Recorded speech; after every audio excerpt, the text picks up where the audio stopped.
Hello, আসসালামু আলাইকুম viewers, কেমন আছেন সবাই? আজকে আপনাদেরকে আমি ফ্রাইড রাইস করে দেখাবো। দেখেন,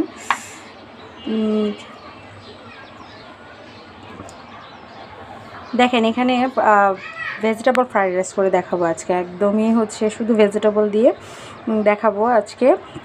দেখেন এখানে আমি কত সুন্দর লাগছে না, সবগুলো ভেজিটেবল একদম অন্যরকম। স্পেশালি হলুদ ফুলকপিটা আর হচ্ছে বেগুনি বাঁধাকপিটা একদমই মনে হচ্ছে যে মানে আমরা মনে হয় দেশের বাইরে আছি। বাংলাদেশে আসলে এখন সব কিছুই পাওয়া যায়। আচ্ছা, যাই হোক, আমি এখানে গাজর কেটে নিয়েছি, ক্যাপসিকাম কেটে নিয়েছি, ব্রকলি কেটে নিয়েছি। এটাকে অনেকে আসলে সবুজ ফুলকপিও বলে, যদিও এটা হলুদ ফুলকপি নিয়েছি, সাদা ফুলকপি নিয়েছি, বেগুনি বাঁধাকপি। অবশ্য একদমই খুব সুন্দর লাগছে, মনে হচ্ছে পেঁয়াজ কেটে নিয়েছি। 1 কাপ পরিমাণ হচ্ছে পোলাও চাল নিয়েছি। 1 কাপ পরিমাণই নিয়েছি, কারণ হচ্ছে আমি অল্প করে রান্না করব, যেহেতু অনেক ভেজিটেবল অনেকই হয়ে যাবে, আসলে অল্প হবে না। সয়া সস নিয়েছি, সস নিয়েছি, পেঁয়াজ কেটে নিয়েছি। পেঁয়াজটা কিন্তু আমি কুচি কুচি করিনি, পেঁয়াজটা হচ্ছে ছুলে 4 ভাগ করে হচ্ছে মধ্যে থেকে জাস্ট খুলে নিয়েছি এগুলো। আর রান্না করার সময় দেখবেন হচ্ছে লবণ তেল এগুলো তো লাগবে, এগুলো আর দেখাচ্ছি না। রান্না করার সময় এসে দেখুন। তাহলে চলুন ঝটপট রান্না করে ফেলি আমাদের ভেজিটেবল ফ্রাইড রাইস। আচ্ছা, রান্না করার জন্য আমাদেরকে প্রথমেই হচ্ছে চালটা একটু সিদ্ধ করে নিতে হবে, হাফ সিদ্ধ করে নিতে হবে। তো তার জন্য আমি চালটাকে ধুয়ে প্রথমে 1 কাপ যেহেতু নিয়েছি, আমি 3 কাপ পানি দিয়েছি, যেহেতু এটা হাফ সিদ্ধ করে পানিটা থেকে ছেঁকে নিব আমি চালটা।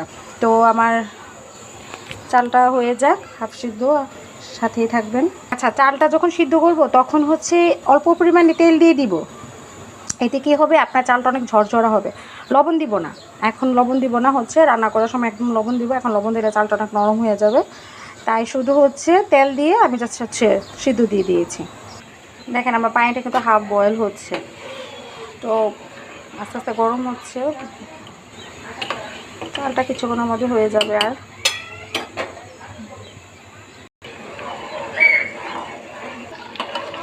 দেখেন আমার চালের পানি কিন্তু কমে এসেছে, চালটা কিন্তু একদম হাফ সিদ্ধ হয়েছে। কীভাবে বুঝবেন? এই যে দেখেন, ভিতরে কিন্তু হচ্ছে একটু সাদা অংশ দেখা গেছে, বাইরের অংশটা কিন্তু অলরেডি হয়ে গিয়েছে। গরম তো, তাই হাত দিয়ে করে দেখাতে পারছি না। তো এখন আমি হচ্ছে চালটা ছেঁকে নিব। আচ্ছা, আমি চালটা ছেঁকে দিয়েছি। এখন চালটা ঠান্ডা হতে হতে এখন আমি অন্য সবজিগুলো হচ্ছে আস্তে আস্তে ভেজে নিব। তো তার জন্য আমি প্রথমে তেল দিয়েছি আপনার হচ্ছে হাফ কাপ। তার মধ্যে আমি পেঁয়াজগুলো, কাটা পেঁয়াজগুলো দিয়ে দিব। আমার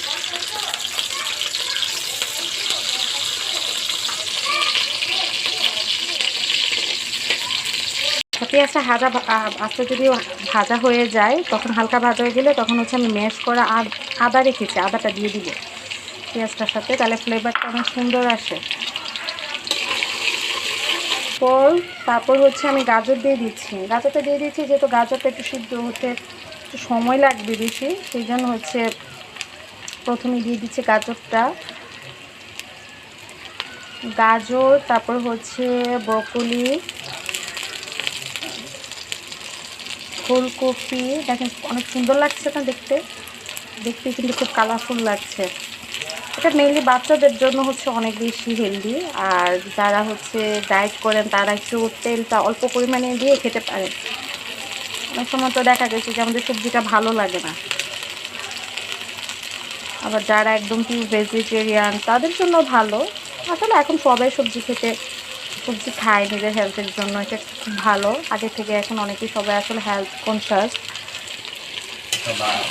এখন আমি সবজিগুলোকে হচ্ছে অল্প আছে, একদম চুলাটাতে অল্প আছে, আমি এখন একটু হালকা ভেজে নিব। এগুলো ভাজা হোক, আস্তে আস্তে ভাজবেন।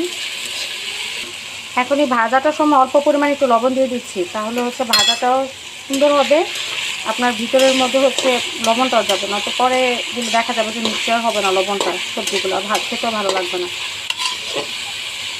অল্প আছে ভাজবো, কারণ হচ্ছে বেশি আছে ভাজলে হচ্ছে ঢেকে দিব না, এটা আস্তে আস্তে ভাজা হোক, কালারটা নষ্ট হয়ে যাবে। আচ্ছা, একে একে এখন আমি সবগুলো সবজি ভাজা দিয়ে দিব, যেগুলো ভেজে ভাজা হয়ে গিয়েছে। এখন একে একে সবগুলো বাকি যেটা ক্যাপসিকাম আর হচ্ছে আপনার বাঁধাকপিটা দিয়ে দিচ্ছি আমি।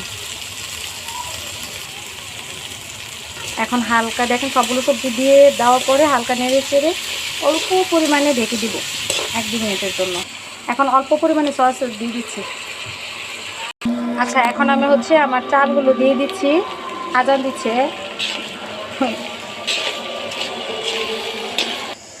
এখন হালকা একটা এই যে ম্যাগি মশলার একটা প্যাকেট দিয়ে দিচ্ছি। এটা হাফ চামচের মতো লবণ দিচ্ছি, 1 চামচের মতো লবণ দিয়ে দিচ্ছি।